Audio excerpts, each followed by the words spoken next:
ಅರಡಿನ ಕೇಳಿ ಅವ್ರು ಏನಿದ್ರು ಮತ್ತೆ ಕಮ್ ಬ್ಯಾಕ್ ಆಗಿ ಶೋ ಬಂದ್ಬಿಟ್ಟು ಹಿಂದ್ಗಡೆ ಧ್ರುವ ಸರ್ಜಾ ಸ್ಟ್ರೈಟ್ ಆಗಿ ಬಗ್ಗೆ ಮಾತಾಡೋಣ. ಆಗ್ಬೋದಾ ನೋಡ್ಬಾರ್ದ ಲಕ್ಷ್ಮಿ ಅಂತ ಹೇಳಿ ಆ ಥರ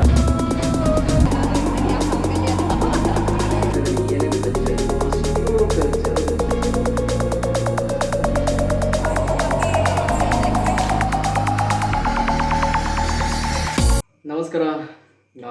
ಎಲ್ಲಿ ನೋಡಿದ್ರು ಅರಡಿನ ಕೇಳಿ, ಎಲ್ಲಿ ನೋಡಿದ್ರು ಕೇಳಿ.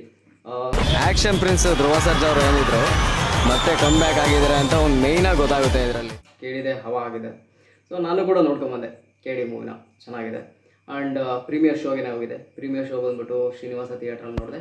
ಫಸ್ಟ್ ಡೇನೇ ಅಂದರೆ ಪ್ರೀಮಿಯರ್ ಶೋನಲ್ಲೇ ಫುಲ್ ಹೌಸ್ ಆಗಿ ಮೂವಿ ರನ್ ಆಗಿದೆ. ಆ್ಯಂಡ್ ಅಲ್ಲಿನ ಶ್ರೀನಿವಾಸ ಥಿಯೇಟ್ರಲ್ಲಿ ಸೆಲೆಬ್ರೇಷನ್ ಕೂಡ ಜೋರಾಗೆ ಮಾಡಿದ್ದಾರೆ. ನೆಕ್ಸ್ಟು ಇನ್ನೊಂದು ಶೋ ಬಂದ್ಬಿಟ್ಟು ಸೆಕೆಂಡ್ ಶೋ ಅದು ನೋಡಿದ್ದು ಬಂದ್ಬಿಟ್ಟು ನರ್ತಕಿ ಥಿಯೇಟ್ರಲ್ಲಿ ನೋಡಿದೆ. ಅದು ನಾನು ಮತ್ತು ನಮ್ಮ ಅಣ್ಣ, ನಮ್ಮ ಹಿಂದ್ಗಡೆ ಧ್ರುವ ಸರ್ಜಾ ಸರ್ ಅವರು.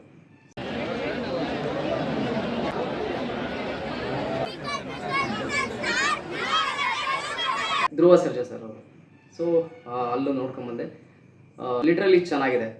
ಮೂವಿ ರಿಲೀಸ್ ಆಗಿ 1 ವೀಕ್ ಆಗಿದೆ.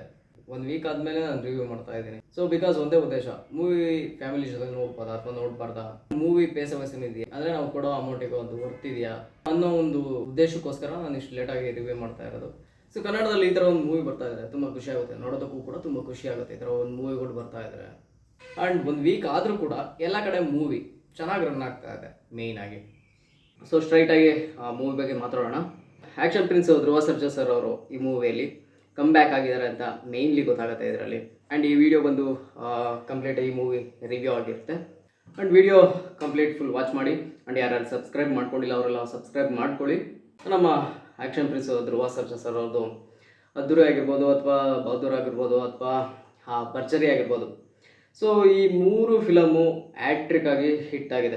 ಜಸ್ಟ್ 3 ಮೂವಿಯಲ್ಲಿ ಅಷ್ಟು ಸಕ್ಸಸ್ ಸಿಕ್ಕಿತ್ತು ಅವ್ರಿಗೆ. ಆ್ಯಂಡ್ ಆ ಮೂವಿ ಅಷ್ಟು ಫಿಲಮ್ನ ನಮ್ಮ ಫ್ಯಾಮಿಲಿ ಜೊತೆ ಕುತ್ಕೊಂಡು ನೋಡೋ ಥರನೂ ಮೂವಿ ಇತ್ತು. ಸೊ ಅದ್ದೂರಿ ಆಗಿರ್ಬೋದು ಅಥವಾ ಬಹದ್ದೂರ್, ಭರ್ಜರಿ, ಇದು ಯಾವುದೇ ಮೂವಿ ತಗೊಂಡ್ರು ಫ್ಯಾಮಿಲಿ ಜೊತೆ ಕುತ್ಕೊಂಡು ನೋಡೋ ಥರ ಮೂವಿ ಅದಾಗಿದ್ದು. ಸೊ ನಮ್ಮ doctor power star Puneeth Rajkumar sir ಬಿಟ್ಟರೆ ಸೊ ಇವ್ರದ್ದು ಮೂವಿ ಕೂಡ ನಾವು ಫ್ಯಾಮಿಲಿ ಜೊತೆ ಕುತ್ಕೊಂಡು ಕೂಡ ನೋಡೋ ಥರ ಮೂವಿ ಇದಾಗಿದೆ. KD ಮೂವಿಗೆ ಬಂದರೆ ಸೊ ಫ್ಯಾಮಿಲಿ ಜೊತೆ ಕುತ್ಕೊಂಡು ನೋಡ್ಬೋದಾ ಅಥವಾ ನೋಡಬಾರ್ದಾ ಅಂತ ಎಲ್ಲ ಕಂಪ್ಲೀಟಾಗಿ ನೋಡ್ಕೊಂಬರೋಣ. ವಿಡಿಯೋ ಯಾರ್ಯಾರು ವಾಚ್ ಮಾಡ್ತಾ ಇದ್ದೀರಾ ಸೊ ಕಂಪ್ಲೀಟಾಗಿ ವಿಡಿಯೋ ವಾಚ್ ಮಾಡಿ. ಆ್ಯಂಡ್ ಯಾರು ಸಬ್ಸ್ಕ್ರೈಬ್ ಮಾಡ್ಕೊಂಡಿಲ್ಲ ಸೊ ಸಬ್ಸ್ಕ್ರೈಬ್ ಮಾಡ್ಕೊಳ್ಳಿ. ಓಕೆ, KD ಮೂವಿ ಒಳಗೆ ಬಂದ್ಬೇಡ. ಸೊ ಆ್ಯಕ್ಟರ್ಸ್ ಮತ್ತು ಡೈರೆಕ್ಷನ್ ಆ್ಯಂಡ್ ಪ್ರೊಡಕ್ಷನ್, ಮೇಯ್ನಾಗಿ ಟೆಕ್ನಿಕಲ್ ಟೀಮ್, ಇದ್ರ ಬಗ್ಗೆ ಮಾತಾಡೋಣ. ಆ್ಯಂಡ್ ಈ ಮೂವಿಲಿ ಆ್ಯಕ್ಟ್ ಮಾಡಿರೋರು ನಮ್ಮ ಆ್ಯಕ್ಷನ್ ಪ್ರಿನ್ಸ್ ಧ್ರುವ ಸರ್ಜಾ ಅವರು. ಕ್ಯಾರೆಕ್ಟರ್ ನೇಮ್ ಬಂದು ಕಾಳಿದಾಸ. ಇದನ್ನು ಡೈರೆಕ್ಷನ್ ಮಾಡಿರೋರು ನಮ್ಮ ಶೋಮ್ಯಾನ್ ಜೋಗಿ ಪ್ರೇಮ್ ಸರ್ ಅವರು. ಆ್ಯಂಡ್ ಹೀರೋಯಿನ್ ನೇಮ್ ಬಂದ್ಬಿಟ್ಟು ರೀಶ್ಮಾ ಅವರು. ಅವ್ರದ್ದು ಕ್ಯಾರೆಕ್ಟರ್ ನೇಮ್ ಬಂದು ಡಿಫ್ರೆಂಟ್ ಆಗಿದೆ, ಲಕ್ಷ್ಮಿ ಅಂತ ಹೇಳಿ. ಸೊ ತುಂಬ ಡಿಫ್ರೆಂಟ್ ಆಗಿದೆ. ಆ್ಯಂಡ್ ಕಾಳಿ ಅವ್ರ ಅಣ್ಣ ಬಂದು ನಮ್ಮ ರಮೇಶ್ ಅರವಿಂದ್ ಸರ್ ಅವರು. ಸೊ ಅವ್ರದ್ದು ಕ್ಯಾರೆಕ್ಟರ್ ಬಂದುಬಿಟ್ಟು ಧರ್ಮ ಅಂತ ಹೇಳಿ ಅವ್ರ ಹೆಸರು. ಅದಾದಮೇಲೆ ವಿಲನ್ ಬಂದು ಸೊ ಸಂಜಯ್ ದತ್ ಅವರು ಕ್ಯಾರೆಕ್ಟರ್ ನೇಮ್ ಡಾಕ್ ದೇವ. ಸೊ ಡಿಫ್ರೆಂಟ್ ಆಗಿದೆಲ್ಲ, ಡಾಕ್ ದೇವ. ಆ್ಯಂಡ್ ವಿಲನ್ ಅವರ ವೈಫ್ ಹೆಸರು ಬಂದು ಸತ್ಯವತಿ. ಇದನ್ನು ಆ್ಯಕ್ಟ್ ಮಾಡಿರೋರು ಶಿಲ್ಪಾ ಶೆಟ್ಟಿ ಅವರು. ಓಕೆ, ರವಿಚಂದ್ರನ್ ಸರ್ ಅವರು ಇದರಲ್ಲಿ ಆ್ಯಕ್ಟ್ ಮಾಡಿರೋದು ಪೊಲಿಟಿಷಿಯನ್ ಆಗಿ ಆ್ಯಕ್ಟ್ ಮಾಡಿದ್ದಾರೆ. ಮ್ಯೂಸಿಕ್ ಬಂದು ಸಂಗೀತ ಮಾಂತ್ರಿಕ ಅರ್ಜುನ್ ಜನ್ಯ ಅವರು. ಆ್ಯಂಡ್ ಈ ಮೂವಿನ ಎಡಿಟ್ ಮಾಡಿರೋರು ಬಂದುಬಿಟ್ಟು ಸಂಕೇತ್ ಆಚಾರ್ ಅಂತ ಹೇಳಿ. ಸೊ ಚೆನ್ನಾಗಿ ಎಡಿಟ್ ಮಾಡಿದ್ದಾರೆ. ಓಕೆ, ಆ್ಯಂಡ್ ಮೇಯ್ನಾಗಿ ನನಗೆ ಒಂದು ಇಂಪ್ರೆಸ್ ಆಗಿದ್ದು ಕಲರ್ ಗ್ರೇಡಿಂಗ್. ಒಂದು ಸೂಪರಾಗಿ ಕಲರ್ ಗ್ರೇಡ್ ಮಾಡಿದ್ದಾರೆ. ಮತ್ತು ಪ್ರೊಡಕ್ಷನ್ ಹೌಸ್ ಬಂದ್ಬಿಟ್ಟು KVN ಅವರು. ಮತ್ತು ಸಿನಿಮಾಟೋಗ್ರಫಿ ಬಂದ್ಬಿಟ್ಟು ನಮ್ಮ ವಿಲಿಯಂ ಡೇವಿಡ್ ಅವರು. ಪ್ರೊಡ್ಯೂಸ್ ಮಾಡಿರೋರು ಬಂದು ವೆಂಕಟ್ ಕೆ ನಾರಾಯಣ್ ಅಂತ ಹೇಳಿ. ಸೊ ಇದಿಷ್ಟು ಮೂವಿಯ ಡೀಟೇಲ್ಡ್ ಆಗಿರುತ್ತೆ. ಈಗ ಸ್ಟೋರಿ ವಿಚಾರಕ್ಕೆ ಬರೋಣ. ಆ್ಯಂಡ್ ಈ ಮೇಯ್ನ್ಲಿ ಈ ಮೂವಿಯಲ್ಲಿ 4 ಸಾಂಗ್ಸ್ ಬರುತ್ತೆ. ಸೊ 4 ಸಾಂಗ್ಸೂ ಅಷ್ಟು ಚೆನ್ನಾಗಿದೆ. ಸೊ ಪ್ರೇಮ್ ಸರ್ ಒಂದು ಕಡೆ ಹೇಳ್ತಾರೆ, ನನಗೆ ಸಂಗೀತದಲ್ಲಿ ಫಸ್ಟ್ ಆಫ್ ಆಲ್ ಸಾ ರೀ ಆ ಅಂತಂದ್ರೆ ನಾನು ಸಾರಿಗಮ ಅಲ್ಲ ಗುರು. ನನಗೆ ಡೈರೆಕ್ಟ್ ಆಗಿ ಕೇಳೋನ್ಗೆ ಹಾರ್ಟ್ ಟಚ್ ಆಗಬೇಕು. That is my song. ಆ ಥರ ಈ 4 ಸಾಂಗ್ಸು ಕೂಡ ಹಾರ್ಟಿಗೆ ಟಚ್ ಆಗೋ ಥರ ಸಾಂಗ್ಸ್ ಇದೆ. ಮೇಯ್ನ್ಲಿ ಅಣ್ತಮ್ಮ ಆಗಿರ್ಬೋದು.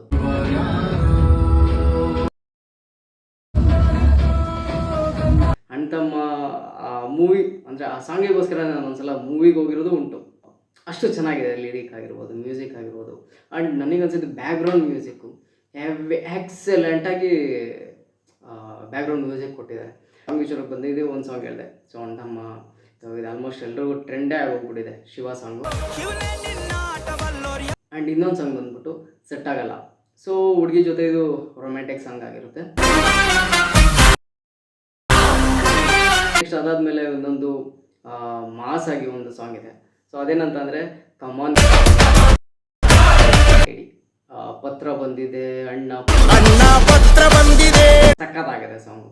ಕೇಳ್ತಾ ಇದ್ದಾರೆ, ಒಂದು ಮಾಸ್ ಆಗಿ ಇರುವಂಥ ಸಾಂಗ್ ಇದು. ಆಮೇಲೆ ಇನ್ನೊಂದು ಸಾಂಗ್ ಬಂದ್ಬಿಟ್ಟು ನುಗ್ಗಿ ಹೊಡಿ, ನೆಕ್ಸ್ಟ್ ಲೆವೆಲ್ ಸಾಂಗ್ ಕೊಟ್ಟಿದ್ದಾರೆ. ಸೊ ಇದರಲ್ಲಿ ನನಗೆ ಮೇಯ್ನಾಗಿ ಇಂಪ್ರೆಸ್ ಮಾಡಿದ್ದು ಅಣ್ತಮ್ಮ ಸಾಂಗ್. ಪ್ರೇಮ್ ಸರ್ ಎಲ್ಲ ಕಡೆ ನೋಡ್ಕೊಂಡು ಬಂದಿದ್ದಾರೆ, ಅಂದರೆ ಅವ್ರ ಡೈರೆಕ್ಷನ್ ಅಷ್ಟು ಮೂವಿಗಳಲ್ಲೂ ನೋಡ್ಕೊಂಡು ಬಂದಿರ್ತೀವಿ. ಸೊ ತಾಯಿ ಸೆಂಟಿಮೆಂಟ್ ಆಗಿರ್ಬೋದು, ಎಮೋಷನಲ್ ಆಗಿರೋವಂಥದ್ದು ಜಾಸ್ತಿನ ಪ್ರಿಫರೆನ್ಸ್ ಕೊಟ್ಟಿರ್ತಾರೆ. ಬಟ್ ಈ ಮೂವಿ ಅಂತ ಬಂದಾಗ ಅಣ್ಣ ಮತ್ತು ತಮ್ಮನ ಬಾಂಧವ್ಯದ ಬಗ್ಗೆ ಎಮೋಷನಲ್ ಆಗಿ ಕ್ರಿಯೇಟ್ ಆಗಿರೋಂಥ ಮೂವಿ.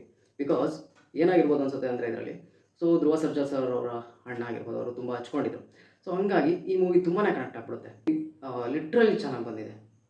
ಆ್ಯಂಡ್ ಈ ಮೂವಿಲಿ ಸ್ಟೋರಿ ರನ್ ಆಗ್ತಾ ಇರೋದು 1970 ಆರ್ 1980. ಸೊ ಈ ಒಂದು ಆಸುಪಾಸಲ್ಲಿ ಮೂವಿ ರನ್ ಆಗ್ತಾ ಇರುತ್ತೆ. ಈ ಸೆಟ್ನ ಕ್ರಿಯೇಟ್ ಮಾಡಿರೋದಾಗಿರ್ಬೋದು, ರೆಟ್ರೋನ ಕ್ರಿಯೇಟ್ ಮಾಡಿರೋದಾಗಿರ್ಬೋದು, ತುಂಬಾ ಚೆನ್ನಾಗಿದೆ. ಅಲ್ಟಿಮೇಟಾಗಿ ಒಂದು ಸೆಟ್ನ ಕ್ರಿಯೇಟ್ ಮಾಡಿದ್ದಾರೆ ಅಂತ ಹೇಳ್ಬೋದು ನಮ್ಮ ಆರ್ಟ್ ಡಿಪಾರ್ಟ್ಮೆಂಟ್ ಅವರು. ಧ್ರುವ ಸರ್ಜಾ ಸರ್ ಅವ್ರಿಗೆ ಮತ್ತು ನಮ್ಮ ಪ್ರೇಮ್ ಸರ್ ಅವ್ರಿಗೂ ಒಳ್ಳೆ ಸಿಂಕ್ ಆಗಿದೆ. ಒಂದು ಆ್ಯಕ್ಟರ್ಸ್ ಮತ್ತು ಡೈರೆಕ್ಷನ್ಗೆ ಯಾವ ಥರ ಒಂದು ಕನೆಕ್ಟಿವಿಟಿ ಬಿಲ್ಡ್ ಆಗಿರುತ್ತೆ, ಸೊ ಅದೇ ಥರ ಒಂದು ಕನೆಕ್ಟಿವಿಟಿ ಸಿಂಕ್ ಆಗಿದೆ ಮೇಯ್ನ್ ಆಗಿ ಇದರಲ್ಲಿ. ಫಸ್ಟ್ ಹಾಫ್ ಮತ್ತು ಸೆಕೆಂಡ್ ಹಾಫ್. ಫಸ್ಟ್ ಹಾಫಲ್ಲಿ ಮೂವಿ ಕಾಮಿಡಿಯಾಗಿ, ಒಂದು ಫ್ಯಾಮಿಲಿ ಎಂಟರ್ಟೈನ್ಮೆಂಟ್ ಆಗಿ, ಹೀರೋ ಎಂಟ್ರಿ ಆಗಿರ್ಬೋದು ಅಥವಾ ಹೀರೋಯಿನ್ ಎಂಟ್ರಿ ಆಗಿರ್ಬೋದು, ಸೊ ಇದೆಲ್ಲ ಕಾಮಿಡಿಯಾಗಿ ಚೆನ್ನಾಗಿ ನಡ್ಕೊಂಡು ಹೋಗ್ತಾ ಇರುತ್ತೆ. ಸೊ ಸೆಕೆಂಡ್ ಹಾಫ್ ಬಂದಾಗ ಸೊ ಮೂವಿ ಯಾವಾಗ ಎಂಡ್ ಆಯ್ತಂತಲೇ ಗೊತ್ತಾಗಲ್ಲ. ಸೊ ಅಷ್ಟು ಫಾಸ್ಟಾಗಿ ಎಂಡ್ ಆಗಿ ಹೋಗ್ಬಿಡುತ್ತೆ. ಫಸ್ಟ್ ಹಾಫ್ ಮುಗಿಸ್ಕೊಂಡು ಇಂಟರ್ವಲ್ ಆದಮೇಲೆ ಆಚೆ ಬಂದು ಒಳಗೆ ಬಂದಾಗ ಇಷ್ಟು ಬೇಗ ಮುಗೀತಾ ಅಂತ ಅನಿಸುತ್ತೆ. ಲೈಕ್ ನೀವು ದುರಂಧರ ನೋಡಿರ್ತೀರ ಅನಿಸುತ್ತೆ. ಸೊ ಆ ಥರ ಅಷ್ಟು ಸ್ಪೀಡಲ್ಲಿ ಮುಗ್ದೋಗ್ಬಿಡುತ್ತೆ. ಸೊ ಇದೊಂಥರ ಮೂವಿ ಬಂದು ಮಾಸ್ ಕಮರ್ಷಿಯಲ್ ಮೂವಿ ಅಂತ ಹೇಳಿದ್ರು ತಪ್ಪಾಗಲ್ಲ. ಪ್ರೇಮ್ ಸರ್ ಇದ್ದಾರೆ ಅಂತಂದರೆ ಒಂದು ಲಾಂಗ್ ಇರ್ಬೋದು, ಅದು ಇದ್ದೇ ಇರುತ್ತೆ. ಆಲ್ಮೋಸ್ಟು ಒಂದು ಎಮೋಷನಲ್ ಆಗಿರ್ಬೋದು, ತಾಯಿ ಮಗನ ಬಗ್ಗೆ ಸೆಂಟಿಮೆಂಟ್ ಆಗಿರ್ಬೋದು. ಆ್ಯಂಡ್ ಈ ಮೂವಿಲಿ ಅಣ್ಣ ತಮ್ಮ, ನಾನು ಹೇಳಿದ್ನಲ್ಲ ಅಣ್ಣ ತಮ್ಮನ ಸೆಂಟಿಮೆಂಟ್ ಥರ ಇದ್ರ ಮೂವಿಲಿ ತೋರಿಸಿದ್ದಾರೆ. ಅಂಡರ್ ವರ್ಲ್ಡ್ ಮೂವಿ ಥರ ಆಗಿದ್ರು ಕೂಡ ಫ್ಯಾಮಿಲಿ ಕೂಡ ಬಂದು ನೋಡೋ ಥರ ಮೂವಿ ತೆಗ್ದಿದ್ದಾರೆ. ಒಬ್ಬ ಇನ್ನೋಸೆಂಟ್ ಹುಡುಗ, ಅಂದರೆ ನಾನು ಅರ್ಥ ಮಾಡ್ಕೊಂಡಿರ್ತೀನಿ, ಒಬ್ಬ ಇನ್ನೋಸೆಂಟ್ ಹುಡುಗ ಅಂಡರ್ ವರ್ಲ್ಡ್ಗೆ ಯಾವ ಥರ ಇಳಿದ್ಬಿಡ್ತಾನೆ ಅನ್ನೋದು ಮೇಯ್ನ್ ಇದರಲ್ಲಿ ಕಾನ್ಸೆಪ್ಟ್ ಆಗಿರೋದು. ಕ್ಯಾರೆಕ್ಟರ್ ವೈಸು ಅದನ್ನು ಪರಿಚಯ ಮಾಡ್ಕೊಡೋ ರೀತಿ ಆಗಿರ್ಬೋದು, ಅದು ಅಲ್ಟಿಮೇಟಾಗಿ ತೋರಿಸಿದ್ದಾರೆ. ಎಲ್ಲೂ ಕೂಡ ಫಿಲಮು ಲ್ಯಾಗ್ ಆಗೋದಾಗಿರ್ಬೋದು ಅಥವಾ ಬೋರ್ ಹೊಡೆಯೋದಾಗಿರ್ಬೋದು ಈ ಥರ ಆಗಲ್ಲ. ಕಾಳಿದಾಸು ಅವ್ರಿಗೆ ಯಾವ ಥರ ಕ್ಯಾರೆಕ್ಟರಲ್ಲಿ ತೋರಿಸ್ಬೇಕು ಅದನ್ನು ಕ್ಲೀನಾಗಿ ತೋರಿಸ್ಕೊಂಬಂದಿದ್ದಾರೆ. ಹಂಗಾಗಿ ಎಲ್ಲೂ ಕೂಡ ಲ್ಯಾಗ್ ಆಗಲ್ಲ. ಇನ್ ಕೇಸ್ ಲ್ಯಾಗ್ ಆಗಿದೆ ಅಂತ ಅನಿಸಿದ್ರೆ, ಸೊ ಕ್ಯಾರೆಕ್ಟರ್ನ ಪರಿಚಯ ಮಾಡಿಕೊಡುವಾಗ ಎಲ್ಲೋ ಒಂದು ಕಡೆ ಅಂದರೆ ಎಲ್ರದ್ದು ಕ್ಯಾರೆಕ್ಟರ್ನ ಒಂದು ಫಸ್ಟ್ ಹಾಫಲ್ಲಿ ಕಾಮಿಡಿಯಾಗಿ ಪರಿಚಯ ಮಾಡಿಕೊಡುವಾಗ ಎಲ್ಲೋ ಒಂದು ಕಡೆ ಲ್ಯಾಗ್ ಆಗಿದೆ ಅಂತ ಅನಿಸ್ಬೋದು. ಬಟ್ ಕ್ಲೀನಾಗಿ ಗಮನ ಇಟ್ಟು ನೋಡಿದ್ರೆ ಮೂವಿ ಎಲ್ಲೂ ಲ್ಯಾಗ್ ಆಗಿಲ್ಲ ಅಂತ ಅನಿಸುತ್ತೆ. ಈಗ ಮಚ್ಚಲಕ್ಷ್ಮಿ ನೋಡಿ ಈ ಥರ ಶೇಡಲ್ಲಿ ತೋರಿಸಿದ್ದಾರೆ. ಆ್ಯಂಡ್ ನಮ್ಮ action prince Dhruva Sarja sir ಅವ್ರನ್ನ ಒಂದು ಮಗು ಥರ, ಅಂದರೆ ಒಂದು ಇನ್ನೋಸೆಂಟ್ ಬಾಯ್ ಥರ ತೋರಿಸಿದ್ದಾರೆ. ಮೇಯ್ನಾಗಿ ಇದರಲ್ಲಿ ಹೇಳಬೇಕು ಅಂತ ಅಂದರೆ ಕಾಸ್ಟ್ಯೂಮ್ 70s ಅಥವಾ 80s 90s, ಸೊ ರೆಟ್ರೋ ಸ್ಟೈಲಲ್ಲಿ ಅಥವಾ ಡಿಸೈನ್ ಬಟ್ಟೆ ಆಗಿರ್ಬೋದು ಇದೆಲ್ಲ ಕ್ಲೀನಾಗಿ ತೋರಿಸಿದ್ದಾರೆ. ಆ್ಯಂಡ್ ಬೆಲ್ ಬಾಟಮ್ ಪ್ಯಾಂಟ್ ಕೂಡ ಚೆನ್ನಾಗಿ ತೋರಿಸಿದ್ದಾರೆ. ಆ್ಯಂಡ್ ಹೀರೋಯಿನ್ನಿಗೆ ಲಂಗ ದಾವಣಿ ಎಲ್ಲ ಚೆನ್ನಾಗಿ ತೋರಿಸಿದ್ದಾರೆ. ಸೊ ವಿಲನ್ ಆಗಿರ್ಬೋದು, ವಿಲನ್ ಅವರು ಸಂಜಯ್ ದತ್ ಅವ್ರಿಗೆ ಪ್ಯಾಟ್ರಲ್ಲ ಕಂಪ್ಲೀಟಾಗಿ ತೋರಿಸಿದ್ದಾರೆ. ಸೊ ಇಷ್ಟು ಬಂದು ಕಾಸ್ಟ್ಯೂಮ್ ಆಗಿದೆ. ಅಂದರೆ ದೇವ ಅವರಿಗೆ ನಮ್ಮ ಆ್ಯಕ್ಷನ್ ಪ್ರಿನ್ಸ್ ಧ್ರುವ ಸರ್ಜಾ ಅವರು ಅಂದರೆ ಕಾಳಿ, ಸಂಜಯ್ ದತ್ ಅವ್ರಿಗೆ ಅಣ್ಣ ಅಂತ ಅಂದ್ಬಿಟ್ಟು ಅವರು ಒಂದು ಫ್ಯಾನ್ ಥರನೇ. ಅಂದರೆ ಆ ಮೂವಿಲಿ ಧ್ರುವ ಸರ್ಜಾ ಅವರು ಚಿಕ್ಕ ವಯಸ್ಸಲ್ಲಿದ್ದಾಗ ಏನು ಕ್ಯಾರೆಕ್ಟರ್ ಇದೆ, ದೇವ ಅವರು ಒಬ್ಬರಿಗೆ ಒಂದೇ ಒಂದು ಹೆಲ್ಪ್ ಕೂಡ ಮಾಡಿಲ್ದೇ ಇರೋ ಮನುಷ್ಯ ಆ ಮಗುಗೆ ಆಕ್ಸಿಡೆಂಟ್ ಆದಾಗ ಒಂದು ಬ್ಲಡ್ ಕೊಡ್ತಾರೆ. ಸೊ ಅಲ್ಲಿಂದ ಒಂದು ಸ್ಟೋರಿ ಬಿಲ್ಡ್ ಆಗ್ತಾ ಬರುತ್ತೆ. ಸೊ ಧ್ರುವ ಸರ್ಜಾ ಅವ್ರಿಗೆ ಗೊತ್ತಿರಲ್ಲ, ಯಾಕೆಂದರೆ ಅವರು ಒಂದು ಇನ್ನೋಸೆಂಟ್ ಪಾತ್ರನ ಪ್ಲೇ ಮಾಡ್ತಾ ಇರ್ತಾರೆ. ಒಳ್ಳೆಯವರು ಅನ್ನೋದು ಮಾತ್ರ ಗೊತ್ತಾಗಿರುತ್ತೆ. ಕಾಮಿಡಿಯಾಗಿ ಒಳ್ಳೆ ಫನ್ನಾಗಿ ಫ್ಯಾಮಿಲಿ ನೋಡೋ ಥರ ಮೂವಿ ಬರ್ತಾ ಗರಡಿ ಮನೇಲಿ ಅವ್ರನ್ನ ಸೋಲಿಸ್ಬಿಡ್ತಾರೆ. ಸಂಜಯ್ ದತ್ ಅವ್ರನ್ನ ನಮ್ಮ ಧ್ರುವ ಸರ್ಜಾ, ಆ್ಯಕ್ಷನ್ ಪ್ರಿನ್ಸ್ ಧ್ರುವ ಸರ್ಜಾ ಅವರು ಸೋಲಿಸ್ಬಿಡ್ತಾರೆ. ಸೊ ಅದೇ ಒಂದು ವೈರಲ್ ಆಗಿಬಿಡುತ್ತೆ. ಸೊ ಫಸ್ಟ್ ಹಾಫಲ್ಲಿ ಇಷ್ಟೆಲ್ಲ ಆಗ್ತಾ ಕಾಮಿಡಿಯಾಗಿ ಫನ್ನಾಗಿ ಹೋಗ್ತಿರೋ ಮೂವಿ ಎಲ್ಲಾದರೂ ಒಂದು ಕಡೆ ಟರ್ನ್ ಆಗಬೇಕು ಅಂದರೆ ಒಂದು ಟ್ರಿಗರ್ ಬೇಕು.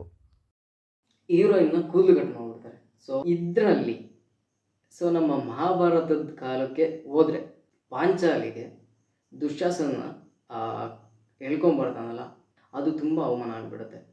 ಭೀಮನ್ಗೆ ಶಪಥ ಮಾಡಿಬಿಟ್ಟಿರ್ತಾಳೆ, ದುಶ್ಯಾಸನ ಸಾಯಿರೋ ರಕ್ತ ನನ್ನ ಕೇಶರಾಶಿಗೆ ನೀನು ಹಾಕೋ ತನಕ ನಾನು ಮುಡಿ ಕಟ್ಟಲ್ಲ ಅಂತ ಹೇಳಿರ್ತಾಳೆ. ಹಾಗೆಯೇ ಈ ಮೂವಿ ಸ್ಟಾರ್ಟ್ ಆಗೋದು ಒಂದು ಹೆಣ್ಣಿಂದ ಅಂತ ಮೇಯ್ನಾಗಿ ಗೊತ್ತಾಗುತ್ತೆ ಇದರಲ್ಲಿ.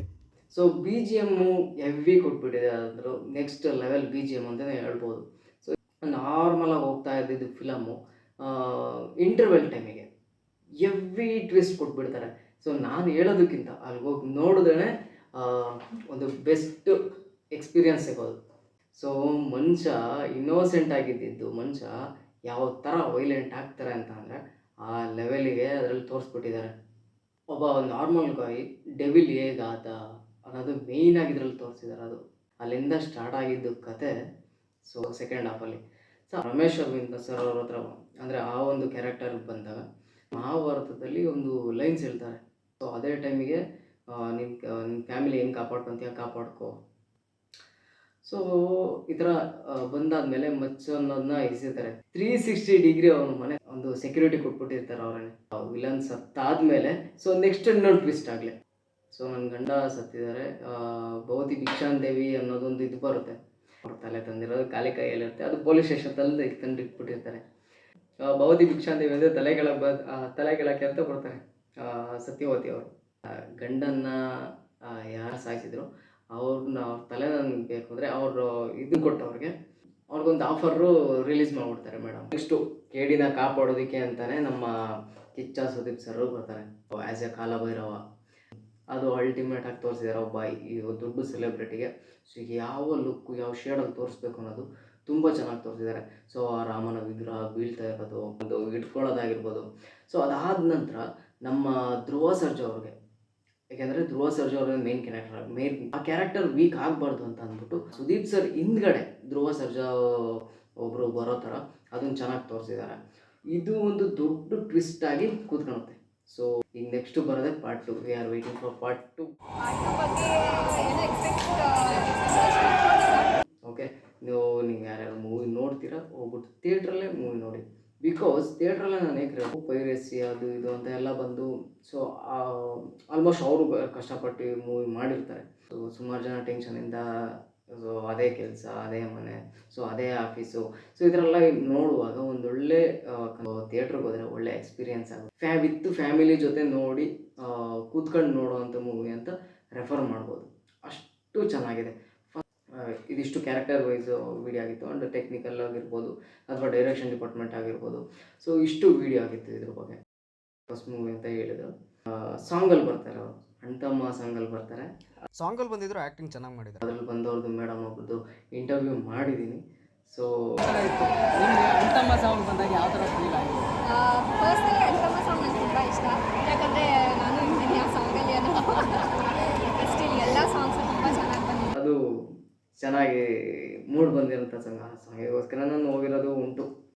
ನೆಕ್ಸ್ಟ್ ವಿಡಿಯೋ ಮಾಡೋದಕ್ಕೆ ಈ ವಿಡಿಯೋದಲ್ಲಿ ಏನಾದರೂ ತಪ್ಪಾಗಿ ಹೇಳಿದರೆ ಅಥವಾ ನಿಮ್ಗೇನಾದರೂ ಹೇಳಬೇಕು ಅಂತ ಅನಿಸಿದ್ರೆ ಸೊ ಕಮೆಂಟ್ ಸೆಕ್ಷನ್ ನಿಮ್ಮದೇ ಇರುತ್ತೆ. ಸೊ ಆ್ಯಸ್ ಯೂಶುವಲ್ ಕಮೆಂಟ್ ಮಾಡಿ. ಓಕೆ, ಹೇಳಬೇಕು, ನರ್ತಕಿ ಥಿಯೇಟರ್ ಬಂದಾಗ ಅಲ್ಟಿಮೇಟ್ ಏನು ಫ್ಯಾನ್ಸ್ ಆಗಿರ್ಬೋದು, ಅಂದರೆ ಕರ್ನಾಟಕದಲ್ಲಿ ಏನೇನು ಕಲ್ಚರ್ ಇತ್ತು ಅಷ್ಟು ಕಲ್ಚರು ನರ್ತಕಿ ಥಿಯೇಟ್ರಲ್ಲಿ ಪರ್ಫಾರ್ಮೆನ್ಸ್ ಮಾಡ್ತಾಯಿದ್ರು. ಸೊ ಧ್ರುವ ಸರ್ಜಾ ಸರ್ ಎಂಟ್ರಿಗೋಸ್ಕರ ಒಂದು ಪರ್ಫಾರ್ಮೆನ್ಸ್ ಇತ್ತು. ಸೊ ಮೂವಿನೂ ಅಷ್ಟೇ ನೆಕ್ಸ್ಟ್ ಲೆವೆಲಿಗೆ ಮೂವಿ ಕೂಡ. ಸೊ ನೆಕ್ಸ್ಟ್ ವಿಡಿಯೋ ಮಾಡೋದಕ್ಕೆ ಈ ವಿಡಿಯೋದಲ್ಲಿ ಏನಾದರೂ ತಪ್ಪಾಗಿ ಹೇಳಿದರೆ, ಹೇಳ್ಬೇಕಾಗಿರೋದು ಏನಾದರೂ ಸ್ಕಿಪ್ ಮಾಡಿದರೆ ಅಥವಾ ಏನಾದರೂ ಹೇಳ್ಬೇಕಾಗಿರೋದು ಬಿಟ್ಟಿದ್ರೆ ಸೊ ಕಮೆಂಟ್ ಸೆಕ್ಷನಲ್ಲಿ ಕಮೆಂಟ್ ಮಾಡಿ. ಸೊ ವಿಡಿಯೋ ಲೈಕ್ ಆದರೆ ವಿಡಿಯೋ ಇಷ್ಟ ಆದರೆ ಲೈಕ್ ಮಾಡಿ ಆ್ಯಂಡ್ ಶೇರ್ ಮಾಡಿ, ಸಬ್ಸ್ಕ್ರೈಬ್ ಅಂತೂ ಮಾಡಿ. ಓಕೆ, ನೆಕ್ಸ್ಟ್ ವಿಡಿಯೋಲ್ಲಿ ಸಿಗೋಣ. ಓಕೆ, ಬಾಯ್.